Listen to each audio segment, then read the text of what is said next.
किसी भी बिजनेस को करने के लिए आपको एक संस्था को स्थापित करना पड़ता है। आप चाहें तो प्रोप्राइटरशिप से शुरुआत कर सकते हैं या कोई पार्टनरशिप फर्म खोल सकते हैं या फिर एक कंपनी बना सकते हैं। पूरी दुनिया में बिजनेस करने के लिए कंपनी का फॉर्मेट सबसे प्रचलित फॉर्मेट है, इसलिए दुनिया में प्रतिदिन लाखों कंपनियां रजिस्टर होती है। अगर मैं अपने देश भारत की ही बात करूं तो भारत में भी प्रत्येक महीने 10,000 से ज़्यादा कंपनियां बनती हैं। अपने देश में कंपनीज एक्ट 2013 से गवर्न होती है और केंद्र सरकार की मिनिस्ट्री ऑफ कॉर्पोरेट अफेयर्स कंपनियों को रेगुलेट करती है। अपने देश में कई प्रकार की कंपनीज का कंसेप्ट है, जैसे कि limited by shares, limited by guarantee, one person company. लेकिन मुख्यतः दो प्रकार की कंपनियां होती हैं, प्राइवेट लिमिटेड कंपनी और पब्लिक लिमिटेड कंपनी। बाकी तरह की कंपनियों के बारे में हम लोग किसी और दिन किसी और वीडियो में बात करेंगे। आज के वीडियो में हम लोग प्राइवेट लिमिटेड कंपनीज के बारे में बात करेंगे। नमस्कार, मैं प्रशांत कुमार हूं और आपका प्रथम लीगल के यूट्यूब चैनल पे बहुत बहुत स्वागत करता हूं। आइए सबसे पहले जानते हैं कि कंपनी क्या होती है और खास करके प्राइवेट लिमिटेड कंपनीज की क्या विशेषताएं हैं। कंपनी जैसा कि नाम से ही प्रतीत होता है, कुछ लोगों का एक समूह है जिसकी स्थापना कंपनी कानून के तहत किसी खास उद्देश्य को प्राप्त करने के लिए की जाती है। प्राइवेट लिमिटेड कंपनी वैसी कंपनीज को कहते हैं जिसका स्वामित्व तो कुछ निजी हाथों में रहता है और इसमें जनरल पब्लिक की कोई हिस्सेदारी नहीं होती है। निजी हाथों में मालिकाना हक रहने का मतलब यह बिल्कुल नहीं है कि पब्लिक लिमिटेड कंपनीज की सरकार मालिक होती है। पब्लिक लिमिटेड कंपनीज के बारे में किसी और वीडियो में बात करेंगे। आज केवल प्राइवेट लिमिटेड कंपनीज के बारे में बात करते हैं। इन कंपनीज के नाम के अंत में प्राइवेट लिमिटेड लगा रहता है, यही इसकी सबसे बड़ी पहचान है। अब जब हम लोगों ने यह जान लिया है कि कंपनी क्या होती है, प्राइवेट लिमिटेड कंपनी क्या होती है, तो आइए प्राइवेट लिमिटेड कंपनीज की कुछ विशेषताओं के बारे में, उसके कुछ लाभ क्या हैं, उसकी हानियां क्या हैं, बनती कैसे हैं, क्या क्या पेपर्स की ज़रूरत होती है, इन सब विषयों पर चर्चा करते हैं। तो विशेषताओं में नंबर 1 जो सबसे बड़ी विशेषता है कंपनी की कि यह लंबे समय तक कार्य करती है। कानूनी प्रक्रिया के तहत बनती है और कानूनी प्रक्रिया से ही बंद होती है। मतलब कि इसके शेयर होल्डर्स या डायरेक्टर्स बदलते रहते हैं लेकिन कंपनी नहीं बदलती है। कंपनी के शेयर होल्डर्स और डायरेक्टर्स के मृत्यु का, पागलपन का या दिवालियेपन का कंपनी पे कोई असर नहीं पड़ता है। नंबर 2, कंपनी के शेयर होल्डर्स की लायबिलिटीज लिमिटेड होने के कारण शेयर होल्डर्स के जोखिम की मात्रा निश्चित रहती है। लिमिटेड लायबिलिटी के कारण इसमें कैपिटल इन्वेस्टमेंट के लिए बहुत अट्रैक्टिव हो जाता है और कई सारे छोटे छोटे निवेशक मिलकर इसमें बड़ा पूंजी इकट्ठा कर लेते हैं, जिससे किसी बड़े प्रोजेक्ट को और बड़ा व्यापार किया जा सकता है। नंबर 3, कंपनी का प्रबंधन इसके डायरेक्टर के द्वारा किया जाता है और डायरेक्टर और शेयर होल्डर अलग अलग व्यक्ति हो सकते हैं। इसका फायदा शेयर होल्डर्स को यह मिलता है कि डायरेक्टर अगर किसी अनैतिक या किसी इलीगल गतिविधि में जिम्मेदार पाया जाता है तो उसकी जिम्मेदारी कंपनी के शेयर होल्डर्स पे नहीं फिक्स की जाती है। इसका एक उदाहरण देना चाहूँगा आप लोगों को कि आप सब लोग जानते हैं कि विजय माल्या, उसने कंपनी से अपनी यूनाइटेड बिवरेजेस के लिए, किंगफिशर एयरलाइंस के लिए बैंकों से बहुत बड़ा लोन लिया और उस लोन के पैसों को उसने कंपनी के व्यापार में नहीं खर्च करके उससे अपने निजी हितों के लिए खर्च किया। विदेशों में प्रॉपर्टीज़ बनाई, गोवा में हॉलिडे होम्स बनाया, अय्याशी की और उसने सारे पैसे खर्च कर दिए और अंत में चूंकि उसने व्यापार में तो पैसा लगाया नहीं था तो बिजनेस को नुकसान हुआ और बैंक का कर्जा नहीं दे पाया। अब जब चूंकि बैंक का कर्जा नहीं दे पाया तो देश छोड़ के भाग गया।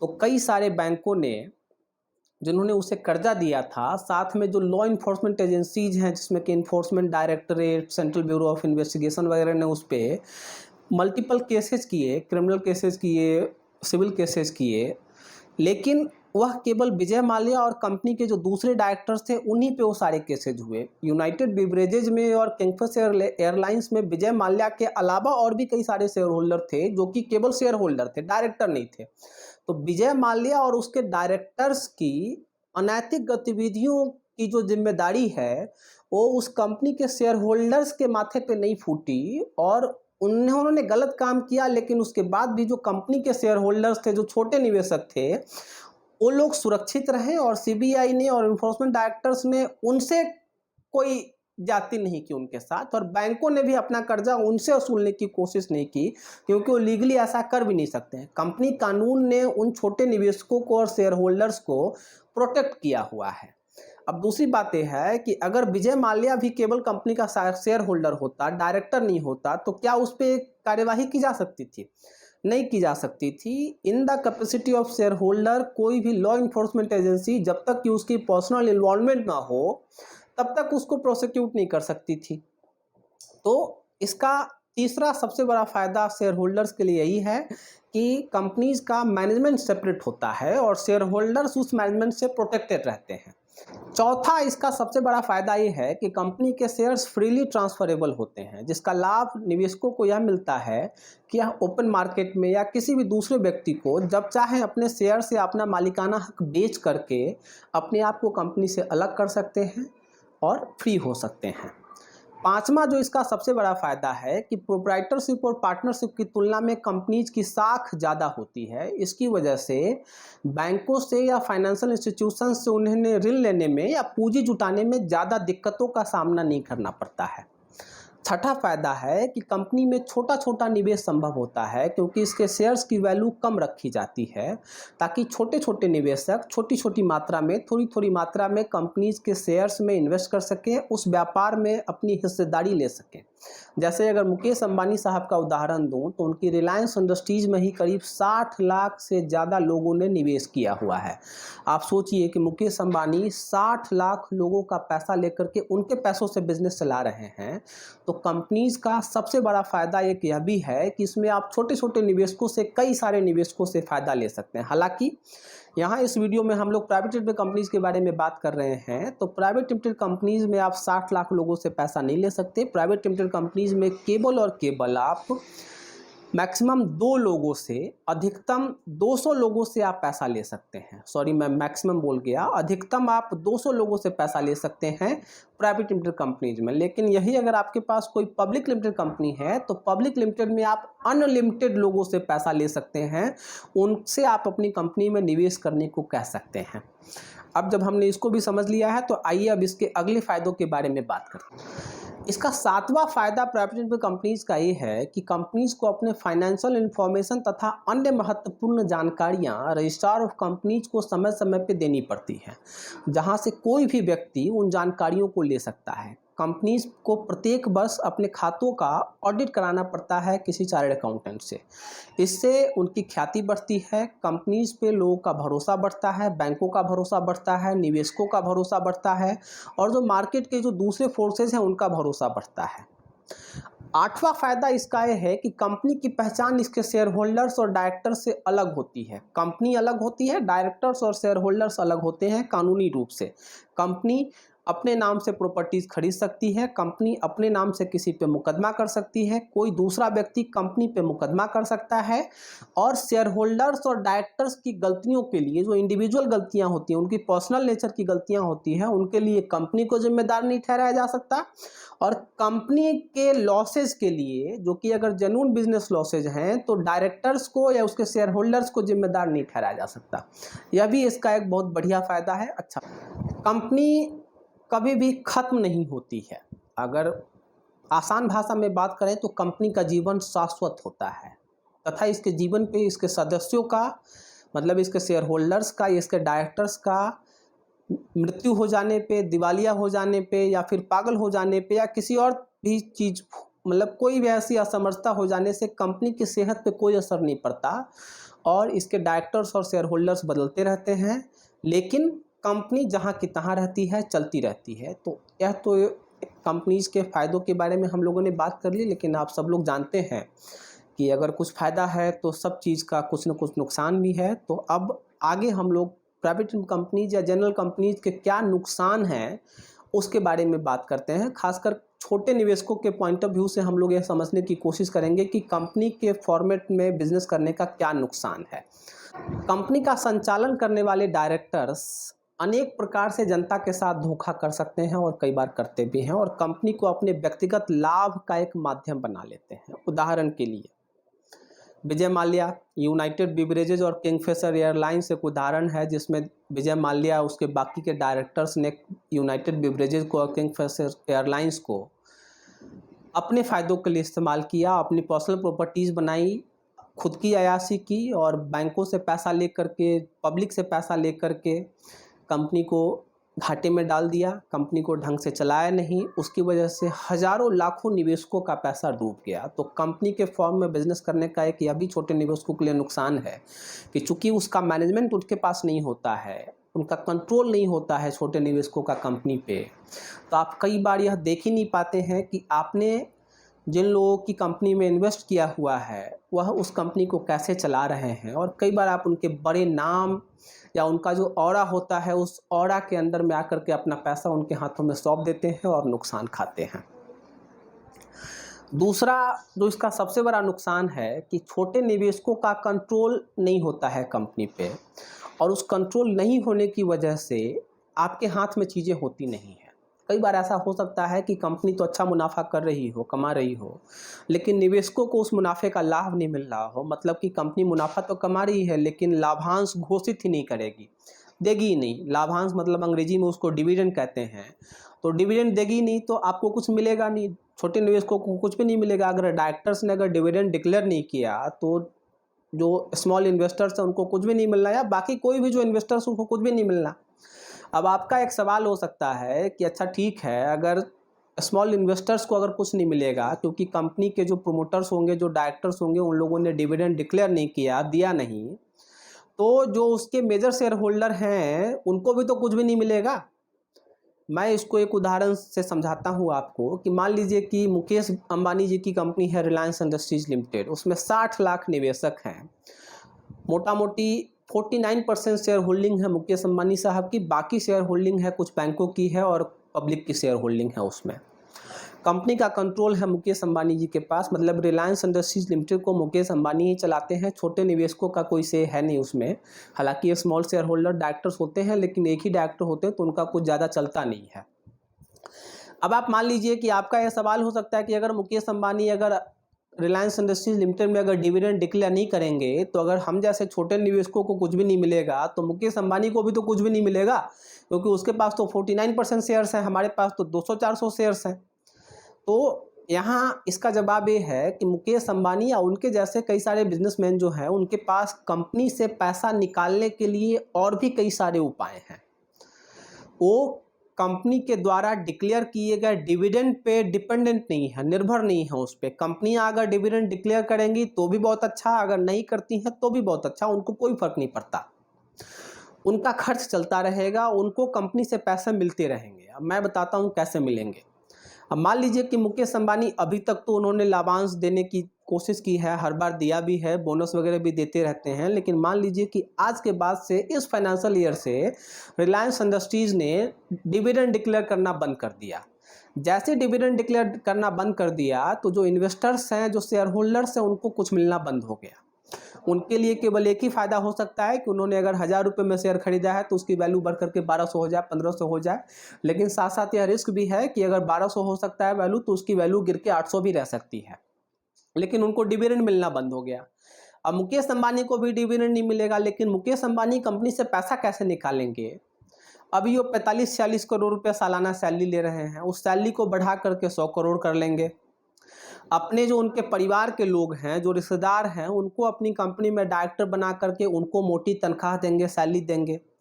डायरेक्टर अगर नहीं भी बनाते हैं तो भी उनकी कंपनी में ऊंचे ऊंचे पदों पे, जिसके लिए किसी लीगल अप्रूवल की ज़रूरत नहीं है, किसी को रिपोर्ट करने की ज़रूरत नहीं है। मतलब कि मसलन डायरेक्टर बनाने के लिए आपको शेयर होल्डर से अप्रूवल लेने की ज़रूरत है या बोर्ड ऑफ डायरेक्टर से अप्रूवल लेने की ज़रूरत है, लेकिन आपको अगर कंपनी में वाइस प्रेसिडेंट बनाना है किसी को तो आपको किसी की अप्रूवल की ज़रूरत नहीं है, वो मुकेश अंबानी जी की कलम काफ़ी है उसके लिए। तो आप वाइस प्रेसिडेंट बना करके किसी को मोटी तनख्वाह दे देंगे। पहला तो तरीका ये हो सकता है। दूसरा तरीका क्या हो सकता है कि लोगों के खर्चे क्या हैं, घर गाड़ी, यही तो खर्चा है। अब मुकेश अंबानी जी ने क्या किया कि रिलायंस इंडस्ट्रीज लिमिटेड के नाम से एक बड़ा सा बंगला खरीद लिया। अब उस बंगले के पैसे तो चले गए रिलायंस इंडस्ट्रीज लिमिटेड से, लेकिन वो रह कौन रहा है उसमें? तो मुकेश अंबानी। अच्छा, बड़ी बड़ी गाड़ियां खरीद ली कंपनी के नाम से, उस गाड़ियों में घूम कौन रहा है? तो मुकेश अंबानी और उनके परिवार के लोग।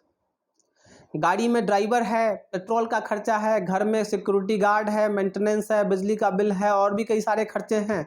खर्च कौन कर रहा है, उपयोग कौन कर रहा है? तो मुकेश अंबानी और उनके परिवार के लोग। लेकिन वो खर्च कौन वहन कर रही है? तो कंपनी, क्योंकि वो प्रॉपर्टी तो कंपनी की है। तो इस तरीके से जो बड़े लोग हैं, जो कंपनी का मैनेजमेंट है, वह डिविडेंड पे डिपेंडेंट नहीं है। डिविडेंड अगर डिक्लेयर करती है कंपनी तो भी बहुत अच्छा है, अगर नहीं भी करती है तो उनकी फाइनेंशियल सेहत पे कोई असर नहीं पड़ना है। तो यह एक दूसरा सबसे बड़ा नुकसान है छोटे निवेशकों के पॉइंट ऑफ व्यू से अगर बात करें, कि चूंकि उनका कंट्रोल नहीं होता है कंपनी पे, इसलिए अगर आपका कंट्रोल नहीं है तो आपको ऐसा सिचुएशन देखने को मिल सकता है कि वर्षों तक आपको उस कंपनी से कुछ भी नहीं मिलेगा, लेकिन आपके पैसे फंसे रहेंगे उसमें। तो यह एक दूसरा, लेकिन मैं कहूँगा ये सबसे बड़ा नुकसान है कंपनी के फॉर्म में बिजनेस करने का छोटे निवेशकों के पॉइंट ऑफ व्यू से। अब आइए समझते हैं कि इसके आगे के और क्या नुकसान है कंपनी के फॉर्म में बिजनेस करने के। कंपनी ही पूंजीवाद की जनक है। कंपनी के कारण ही बड़े पैमाने पर उत्पादन संभव हुआ, जिसके परिणाम स्वरूप घनी आबादी वाले गंदे शहर आबाद हुए, मजदूरों का शोषण प्रारंभ हुआ, जनता के स्वास्थ्य पे बुरा प्रभाव पड़ा, आर्थिक सत्ता का केंद्रीकरण हो गया। यह भी कंपनी के फॉर्मेट का एक बड़ा नुकसान है कि पूंजीवादी व्यवस्था पूरी दुनिया में स्थापित हो गई और अपने चरम पे पहुंच गई। इसका तीसरा बड़ा नुकसान ये है कि प्रोप्राइटरशिप और पार्टनरशिप में आप जो परिश्रम करते हैं, जो मेहनत करते हैं, उसका डायरेक्ट फ़ायदा आपको मिलता है। आपने अगर एक महीने में 1 लाख रुपए कमाए तो पैसा आपका है, आपने अगर एक महीने में 5 लाख रुपए कमाए तो पैसा आपका है, अगर करोड़ों कमाए तो पैसा आपका है। लेकिन कंपनीज के केस में ऐसा नहीं है। आपके परिश्रम के हिसाब से आपको पैसा नहीं मिल सकता है। मैंने बताया इससे पहले कि हो सकता है कि कई वर्षों तक आपको कोई लाभांश नहीं मिले, कोई डिविडेंड नहीं मिले, और चूंकि आप उस कंपनी के मैनेजमेंट में नहीं है तो आपको वहाँ से कोई बेनिफिट नहीं मिल पाए। यह तो कंपनी के कुछ नुकसान हैं। अब आइए समझते हैं कि प्राइवेट लिमिटेड कंपनी बनाने के लिए किन चीज़ों की ज़रूरत पड़ती है और कितना समय लगता है। प्राइवेट लिमिटेड कंपनी बनाने के लिए आपको मिनिमम 2 लोगों की ज़रूरत है, 2 शेयर होल्डर, 2 डायरेक्टर। एक ही व्यक्ति शेयर होल्डर और डायरेक्टर दोनों का रोल निभा सकता है, मतलब 2 ही लोग चाहिए, जो कि अगर सेम लोग डायरेक्टर भी रहेंगे और सेम लोग शेयर होल्डर भी रहेंगे। दोनों लोग 18 साल से ऊपर के होने चाहिए, वयस्क होने चाहिए, दिवालिया नहीं होने चाहिए, पागल नहीं होने चाहिए, कॉन्ट्रैक्ट करने की कैपेसिटी होनी चाहिए, मतलब वो एग्रीमेंट साइन करने के लिए फिट होने चाहिए कानूनी रूप से। दोनों लोगों के पास पैन कार्ड होना चाहिए। पैन कार्ड के अलावा कोई एक प्रूफ ऑफ आइडेंटिटी, पहचान पत्र, जिसमें कि आधार कार्ड, नंबर 2 वोटर आई कार्ड, नंबर 3 ड्राइविंग लाइसेंस या चौथा पासपोर्ट, इन चारों में से कोई एक पेपर होने चाहिए जिसको कि वो प्रूफ ऑफ आइडेंटिटी जमा करेंगे रजिस्ट्रार ऑफ कंपनीज के यहाँ। प्रूफ ऑफ आइडेंटिटी के अलावा उनके पास एक एड्रेस प्रूफ होना चाहिए। एड्रेस प्रूफ में बैंक स्टेटमेंट की कॉपी चल जाती है, यूटिलिटी का बिल, जिसमें कि इलेक्ट्रिसिटी का बिल है, गैस का बिल है, पानी का बिल है, या फिर मोबाइल या टेलीफोन का बिल है, वो चल जाता है। Passport size photograph, mobile number, email ID, educational qualifications का डिटेल, सर्टिफिकेट नहीं देना है, केवल इन्फॉर्मेशन देना है। और ज़रूरी नहीं कि आपको कंपनी बनाने के लिए पढ़ा लिखा होने की ज़रूरत है। अगर आप अनपढ़ हैं, अंगूठा छाप हैं, तो भी आप कंपनी बना सकते हैं। बस आपको डिटेल देना है कि मैं क्या हूँ, मैंने कहाँ तक पढ़ाई की है। उसके बाद आपको एक डिजिटल सिग्नेचर सर्टिफिकेट बनवाना पड़ेगा सभी डायरेक्टर्स के लिए, शेयर होल्डर्स के लिए। डिजिटल सिग्नेचर सर्टिफिकेट जिन लोगों को नहीं पता है उनको बता दूं कि एक इलेक्ट्रॉनिक सिग्नेचर है, जो कि एक पेन ड्राइव के फॉर्मेट में रहता है। आप उसको अपने कंप्यूटर के साथ कनेक्ट करके किसी भी पेपर पे इलेक्ट्रॉनिकली अपना सिग्नेचर लगा सकते हैं, और वह यूनिक होता है। आपका सिग्नेचर केवल आप ही को इशू किया जा सकता है, दूसरे किसी को नहीं इशू किया जा सकता, और सिक्योर भी काफ़ी होता है। क्योंकि सारी फाइलिंग होती है, इनकॉर्पोरेशन का जो सारा प्रोसेस है वो कम्प्लीटली ऑनलाइन है। आपको कहीं जाने की ज़रूरत नहीं है, आप घर बैठे बैठे अपनी कंपनी बना सकते हैं। तो इसके लिए डिजिटल सिग्नेचर सर्टिफिकेट की ज़रूरत पड़ती है। उसके बाद कंपनी के 2-3 नाम का ऑप्शन, अगर आप एक नाम को ही लेकर के आश्वस्त हैं कि यह नाम मिल जाएगा, और आपने जिस प्रोफेशनल को, जिस एक्सपर्ट को आपने हायर किया है, उनकी सलाह के हिसाब से अगर वो नाम सफिशिएंट है कि सिंगल नाम ही आपको अवेलेबल करा दिया जाएगा रजिस्ट्रार ऑफ कंपनीज़ के ऑफिस से, तो आप एक नाम भी दे सकते हैं। लेकिन हमेशा एडवाइजेबल रहता है कि कम से कम आप 2-3 options in order of preferences दें, ताकि अगर एक अवेलेबल नहीं है तो दूसरा कंसीडर किया जा सके, दूसरा वाला भी अवेलेबल नहीं है तो तीसरा वाला कंसीडर किया जा सके।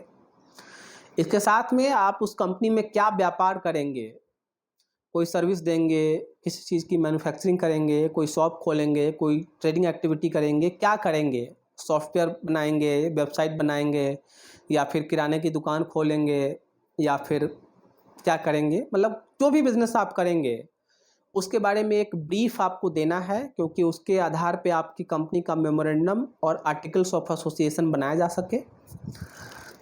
ये सारे पेपर्स जब इकट्ठे हो जाते हैं उसके बाद सबसे पहले आप नेम एप्लीकेशन के लिए अप्लाई करते हैं रजिस्ट्रार ऑफ कंपनीज के वेबसाइट पे, जिसके लिए जो फॉर्म प्रेस्क्राइब किया गया है, फॉर्म RUN रन, 1000 रुपये की उसकी फ़ीस है।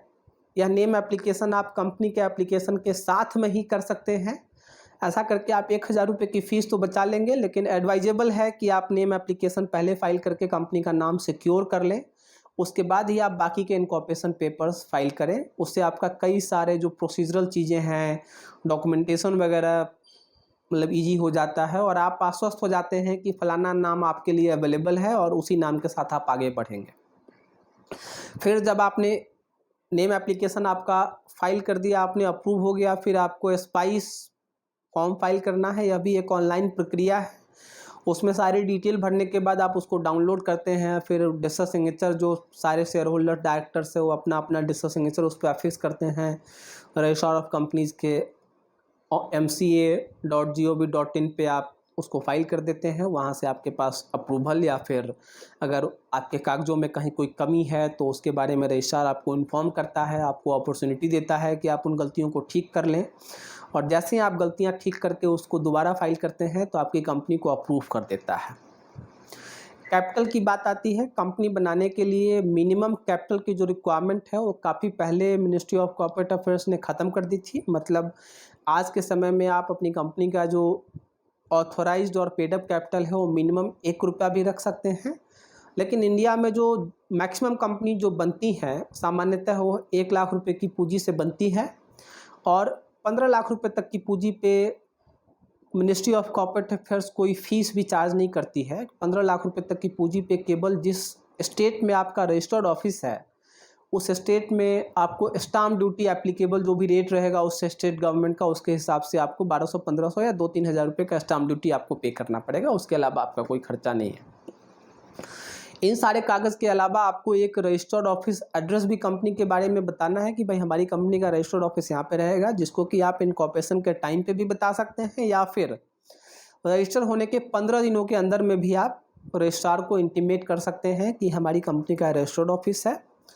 रजिस्टर्ड ऑफिस के लिए आपको जनरली उस जगह का इलेक्ट्रिसिटी का बिल, और जिसके नाम से इलेक्ट्रिसिटी का बिल है, मतलब कि वो जो उस प्रीमिसेस का ऑनर है उसका एक नो ऑब्जेक्शन आपको ज़रूरत पड़ेगा। आप चाहें तो कंपनी के रजिस्टर्ड ऑफिस रखने के लिए कंपनी के इनकॉर्पोरेशन से पहले ही आप जो लैंडलॉर्ड है जिसकी जगह है वो उसके साथ आप एक प्री इनकॉर्पोरेशन रेंट एग्रीमेंट कर सकते हैं, वह वैलिड है लॉ में, और उस रेंट एग्रीमेंट की कॉपी भी आप as a proof of address लगा सकते हैं। लेकिन इसके बावजूद भी आपको इलेक्ट्रिसिटी बिल की कॉपी और नो ऑब्जेक्शन तो देना ही पड़ेगा। तो ये सारी तो प्रक्रिया है कंपनीज बनाने के लिए, आपने इसको भी समझ लिया। इंडिया में कंपनी बनाने की का जो प्रोसेस है वो बड़ा सिंपल हो गया है। पहले की तरह लेंदी प्रोसेस और थका देने वाला प्रोसेस नहीं है। आजकल ये बहुत सिंपल हो गया है और काफ़ी कम टाइम लगता है। अगर आपने सारे पेपर्स इकट्ठे कर लिए हैं तो मुश्किल से 2 या 3 दिनों में आपकी कंपनी बनकर तैयार हो सकती है। कंपनी जैसी बनती है उसके बाद आपको अपनी कंपनी का बैंक खाता खुलवाना है, और बैंक खाता खुलवाने के बाद जो आपने कैपिटल का जो कमिटमेंट किया हुआ है शेयर होल्डर्स ने, जो भी आपने कैपिटल रखा है, 1 लाख रखा हो या 15 लाख रुपए रखा हो या ज़्यादा रखा हो या 1 रुपया रखा हो, वो सारा कैपिटल शेयर होल्डर्स को कंपनी के बैंक अकाउंट में जमा करना पड़ेगा। उसके बाद कंपनी अपना कमेंसमेंट ऑफ बिजनेस के लिए रजिस्ट्रार ऑफ कंपनीज़ के यहाँ एप्लीकेशन फाइल करेगी। फॉर्म 20A बोलते हैं उसको, INC 20A। और जैसे ही आपका कमेंसमेंट ऑफ बिजनेस फाइल हो जाता है उसके बाद आप कंपनी का जो व्यापार है आप स्टार्ट कर सकते हैं। आपकी कंपनी स्टार्ट हो गई है। फिर कुछ इवेंट बेस्ड ट्रांजैक्शंस आपको करने पड़ेंगे जैसे जैसे ज़रूरत पड़ेगी उसकी, और उसकी सूचना आपको रजिस्ट्रार ऑफ कंपनीज़ को देनी पड़ेगी समय समय पे। लेकिन उसके बारे में हम लोग किसी और दिन किसी और वीडियो में बात करेंगे। आज का वीडियो यहीं तक था। अंत में अगर आपको यह वीडियो अच्छा लगा है, आपको लगा है कि मैंने अच्छी जानकारी देने की कोशिश की है और मैंने लगभग सभी चीज़ों को कवर किया है इस वीडियो में, तो मेरी यह विनती होगी आप लोगों से कि आप कृपया इस चैनल को सब्सक्राइब करें, इस वीडियो को लाइक करें, अपने दोस्तों के साथ, परिवार के साथ इस वीडियो को सोशल मीडिया के पेजेस, फेसबुक पे, ट्विटर वगैरह पे अपने दोस्तों के साथ, परिवार के साथ इसको व्हाट्सएप ग्रुप्स में शेयर कीजिए और कमेंट करके मुझे बताइए, अपने सुझाव दीजिए, अपनी शिकायतें कीजिए। मुझे बताइए कि मेरे से अगर कुछ रह गया हो या कुछ ऐसा टॉपिक जो कि मैंने इसमें कवर नहीं किया हो, या आप नेक्स्ट वीडियो किस टॉपिक पे चाहते हैं उसके बारे में भी आप मुझे कमेंट करके बता सकते हैं। तब तक के लिए नमस्कार, आपका बहुत बहुत धन्यवाद, आभार।